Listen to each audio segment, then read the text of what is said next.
Do you believe in the paranormal, ghosts, demons, etc.? Why not? Story 1. I'm a skeptic that dearly wants to be wrong. I love going on ghost tours. I've been on some around the world, and I regularly convince myself that the strange noises my house makes at night are a ghost. I'm here for it. But in the end, without any actual experience or evidence, I must remain a skeptic. Answer: I'm a skeptic too. Had an ex years back that was really into ghosts and haunted stuff.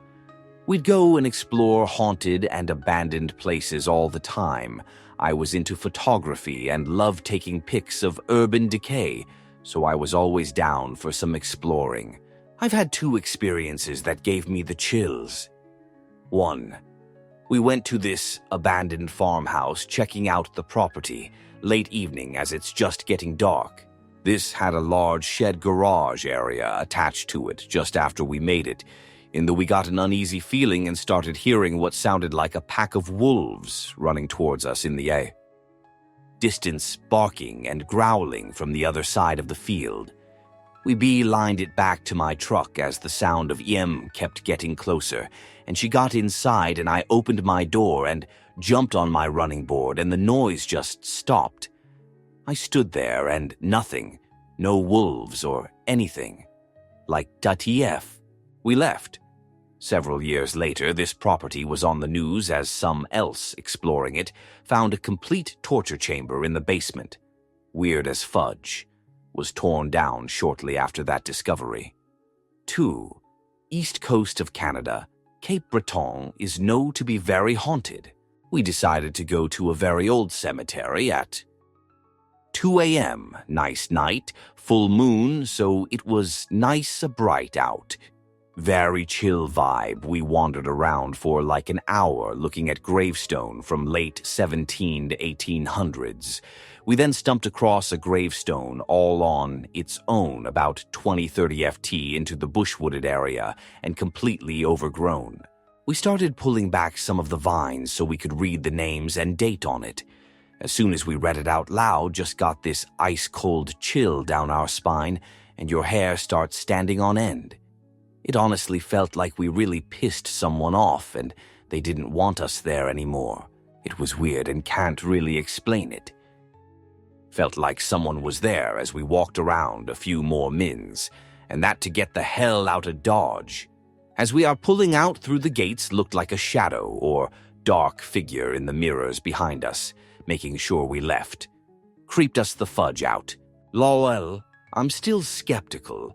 I've been to at least 100 abandoned or haunted places, did some ghost tours too over the years, and had 0 experiences other than those 2. Neither can really be explained. Story 2. So I come from a place where witchcraft and other paranormal stuff were very present in our culture in the past, and I think that the energy that a person has, or the intentions towards what they do to others, do affect the actual world. Like there are places where you enter and you can feel something is not okay. There are people that have a bad impact on your mood, and there are objects that you dare not touch. I understand the skeptical point of view. These are very subtle feelings, and there are not always physical phenomena that you can see.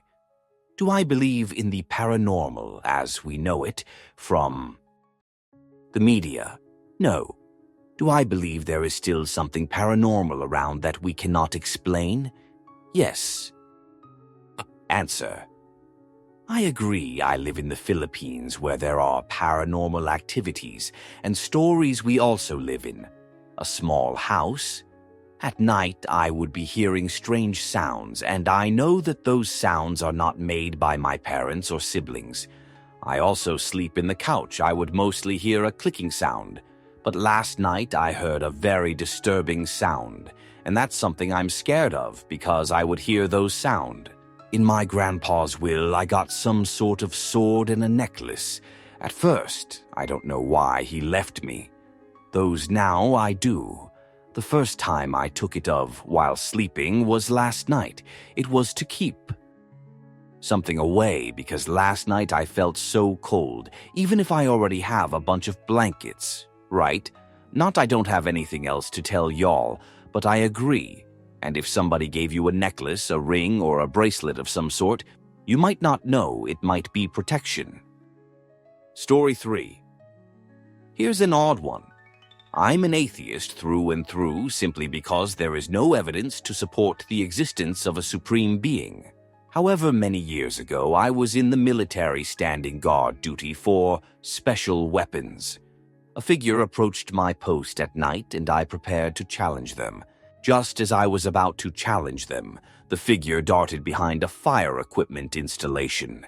I immediately called my section leader for backup. He came out and I covered him while he searched in the area where the figure had gone. Nothing. Normally, I would say there is some reasonable explanation, but not in this case. This was a high-security military installation with dual perimeters, multiple security fences, video, motion sensors, and other countermeasures. The area was an exclusion zone and deadly force was authorized. There was no possible scenario where an intruder could gain access without tripping multiple alarms and activating a QRF. I still have no explanation 30 years later. Story 4. Absolutely. I've had a few experiences that could just be freaky coincidences, but I choose to believe they aren't. Once on a training exercise in the Marines, my partner and I got caught in a storm and got stuck in a position we couldn't safely leave until the storm let up. He was getting hypothermia, so I gave him my warming gear and I started getting there myself.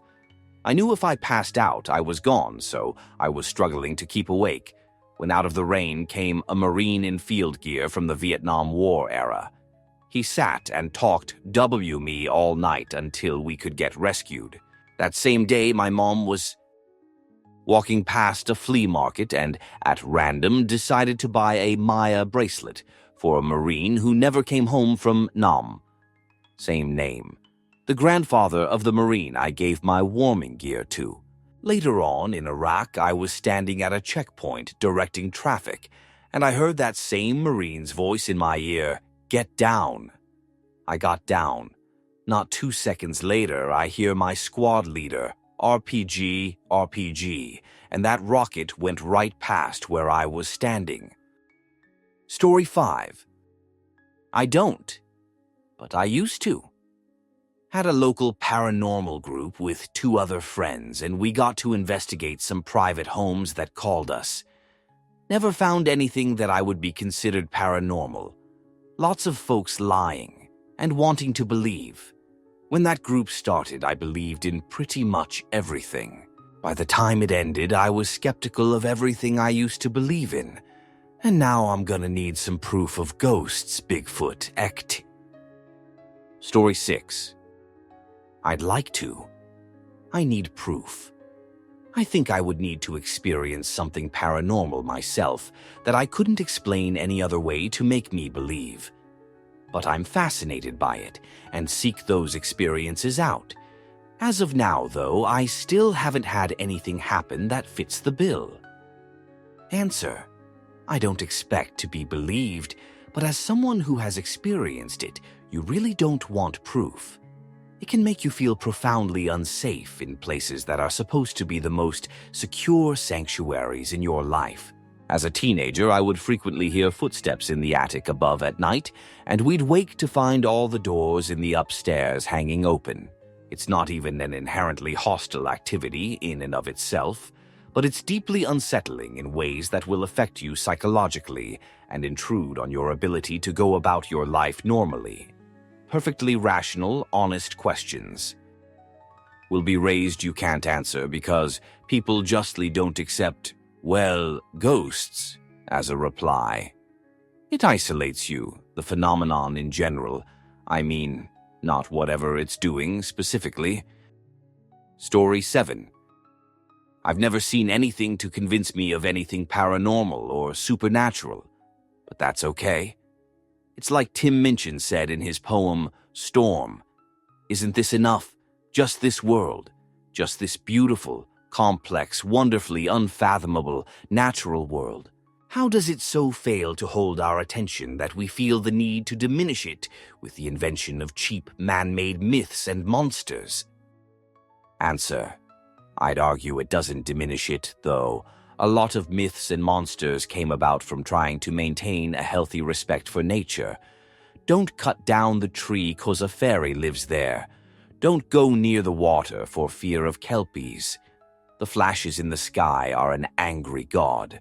Myths come about because the natural world is unfathomable and people seek to explain it.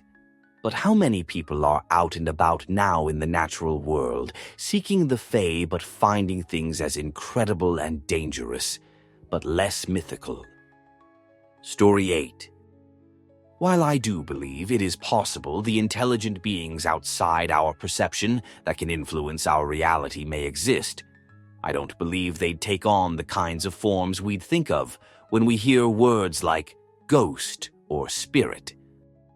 Answer: I remember the time working night shift as a nurse in a particular hospital. We would make rounds every hour down each wing to turn patients. A patient rang the bell of a 4-bedroom we had just been in a few minutes prior. They said, "That guy over there is dead," pointing to the patient kitty corner to him. When we were in the room to turn him, he was still alive. So I asked, "Why do you say he's dead?" The patient replied, "I saw 2 angels coming to get him, and they pulled him out of his body and left. I went over to the bed, kitty corner. Sure enough, he was dead." I have had patients and families have near-passing experiences before, but never someone outside of the experience witness it. I looked after a gal who nearly died while giving birth. She was rushed to the OR unresponsive, and on the way the elevator key didn't work. The MD said a few choice words. I asked the gal after the fact if she experienced anything unusual during that time. She said she remembers everything that happened. What the MD said, the key, and the whole fiasco, she said she saw it all happen from above the bed. I really don't know what to think. I am not religious and am an agnostic at this point. Story 9. I do to an extent. I was raised in a Orthodox Slavic household and now agnostic that I'm older. I grew up thinking it was all just a tale to scare children into following in the footsteps of religion. However, through my teen years, I started having experiences which are unexplainable. Being pushed, pulled, grabbed, seeing apparitions, hearing voices. Oftentimes, things move in my household. Mostly my keys, but sometimes other things while I'm home or not. My computer or TV starting turning on by themselves, both by my lonesome or when others are around and also experiencing similar things. At the same time, however, do I think they are ghosts, demons, poltergeist, whatever? No, just an unexplainable phenomenon that piques my interest. Story 10.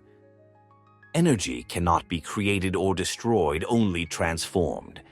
I believe that some energy lingers after passing that can be sensed by those who are attuned to such energy. I have been involved with such phenomena for a period of months after my father died that is inexplicable till this day. I would have dismissed any of the occurrences had I not witnessed them personally. Story 11. I'd like to. It's a really fun what if, but everyone has a camera and we've got zero evidence of anything mystical. The answer to every mystery ever solved is still not magic, and I don't see that changing. Answer: I'm with you on this one. You said something, however, that many people use to completely debunk the idea, which I don't find valid. Everyone has a camera, and we've got zero evidence of anything mystical.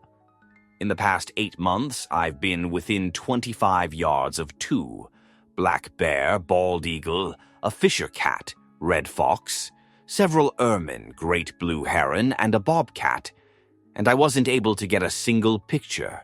Just because there is a camera in everyone's pocket, it doesn't mean they can always get a picture when they're caught off guard. That being said, there are endless examples of failed endeavors that set out to capture something mystical on film. Story 12. Yes, but I was a hard scientific no before. This is anecdotal at best because I've no proof. A very dear friend of mine passed away in 2021. He and I were like close brothers, lots of shared trauma in our separate histories. So close our wives knew just about everything about the other. About 2 weeks after he died, I was sitting on my couch watching TV. The show was making me upset. It was a documentary on the Iraq War when I saw a shadow pass from the kitchen to the dining room. My wife was in bed asleep and no one else lives with us. Both dogs were at my feet asleep as well. I jumped up and approached the dining room. The second I walked through the kitchen door towards the dining room, I became cold all over, goosebumps popping up. I said out loud, "Fudge this, nothing here," and sat back on the couch a bit confused. As I'm watching the show, one of my dogs got up, went towards the kitchen growling. It was the first time I'd ever heard him growl in 3 years of having him. Suddenly, a small Amazon box and note tablet flew onto the floor in the kitchen, and my dog ran back to me, jumping on the couch, barking. My dear friend had told me that when he passed, he was going to knock, shoot off my counters, and fudge with my lights. Remembering this as I walked into the kitchen and saw what was on the floor, I said out loud, "Yeah, Cliff, but the lights aren't flickering." One of the puck lights under the kitchen cabinets started flickering, came on weakly, went out, then started weakly flickering again. Since then, about once a month, lights will flicker in the room I am in and nowhere else. Lights do not do this when it's just my wife. About once every 6 months, something near me will hit the floor. I've checked for air currents and eliminated my dogs from about half of those. 2 of those times I've seen a shadow moving and felt chills when occupying that space. So while I don't think it's very common, this was an uncommon man. Deeply spiritual, no, not religious. The most intelligent man I've ever known. A highly respected, awarded, recognized, published, successful, Harvard-educated, cardiac anesthesiologist, giving, loving, compassionate, any positive adjective to describe him will not do. Down to earth friend. I thought I would miss him more. But I understand that as energy we remain energetic, so he is always with me. Story 13. There are very similar stories across almost every culture, and similar accounts keep popping up. I don't think this can be entirely explained by a meme circulating and people making up stories about it. I've seen some strange things, although nothing all that dramatic. I don't necessarily believe firmly in specific kinds of ghosts or spirits, but I'm quite sure that there are much stranger things in the world than are currently accounted for by science. And there may be things that are actually highly resistant to exploration, confirmation, using the scientific method, and yet are just as real as anything. Story 14. Sure. Do I think most of it is bullshit out for the woo-woo spookies? Sure. But I have a little ghost story of my own. My parents were extremely attached. They worked on a business together. They were never separate if they could manage it. They didn't do much socializing because they didn't really have much interest in anyone but each other. It's like the rest of the world didn't matter as long as they had each other. My dad died. He was in poor health and it wasn't surprising. My mother didn't care if she lived or died after that, but she kept on going and doing her normal stuff. But after my dad died, things kept happening. My sisters and their kids saw it. My dad's rocking chair recliner would move like someone was getting comfortable in it. My dad's lamp would turn on and off by itself. Sometimes someone would hear my dad call out, "Honey, fix me a cold drink." A year and a half later, my mom died. She lasted much, much longer than we had expected. But all signs of my dad hanging out around the house were gone. Are ghosts real? I'd certainly like to think so. Otherwise, it's collective insanity among my sisters, nieces, and nephews, or a whole lot of wishful thinking. Story 15. I do, only because an event as a teenager. A man made of fog, enough to resemble a man in shape, but transparent enough to not have any standout features other than fog inside a shape, ran across my sister's car while we were driving in the mountains at night near Ochai. I'd say it was bullshit, but I didn't say a word when I saw it, and my brother right after looked at me with a, "Did you see that look?" but never said a word either. Then a few moments later, my sister spoke up as she pulled over to the side of the road, asking if we saw the cloud man run across the road. The three of us all saw it. Whatever it was not a person or an animal. Answer: I was staying at my buddy's place out in the country for the summer, just laying around reading while everybody was gone for the day, enjoying all the strong sunlight pouring through the huge windows, when I started hearing music. Put down my book and stood up, pretty well freaked out but convinced there was some logical explanation. A radio left on in the basement, someone playing a flute in next house over across the pastures way off in the distance, a practical joke, or possibly a creep outside the house trying to lure me out. No clue which, but it was definitely real music. And as I was standing there torn between curiosity about the ethereal music and panic at failing to determine the source, I noticed strange movement in the dust motes dancing in the sunbeams. It was pulling together, thickening, darkening, definitely trying to form a distinct little girl sort of shape. Just this impossible, horrible darkness right in the middle of that bright sunlight, clearly trying so hard to look like a little girl standing in the room with me. Obviously, I went screaming to the opposite end of the house, locked myself in the safest feeling room I could find, and hid under a blanket. Until my buddy came home. Only time I've run away from sunlight to hide in a basement. Whatever that thing was, it was not a little girl. Story 16. I don't really believe in this stuff, but I also believe I'm probably wrong, and no way do we understand all of reality. I.e., I'm not scared of the dark, but I'm not the spending the night alone. I'm the abandoned takedown house either. Story 17. I absolutely do, and always have. We don't understand life yet, let alone passing. I've read that science can't even explain why we age. X200b. Also, we humans tend to dismiss things we can't understand, and overall, we aren't nearly as smart as we think we are. Story 18. No, but it's fun to think about. I think when a person or group of people cannot explain something, it's because their perspective is limited. It's easy to just assume paranormal activity. It's similar with religion because it allows someone to reach a conclusion faster regardless of if it's true. It's similar to trying to prove that God exists doesn't exist. Story 19. Well, if ghosts exist, then I can tell you this. We're fudge. Do you know how many rats and bugs and bacteria and plants have lived on this earth? If we turn into ghosts, then the first thing you'll notice is being swept away by a globe-circling, writhing tidal wave mass of rat ghosts and endless foliage undertows. And then you're just stuck there for eternity. Thankfully, as a naturalist, I don't believe in the supernatural. Answer.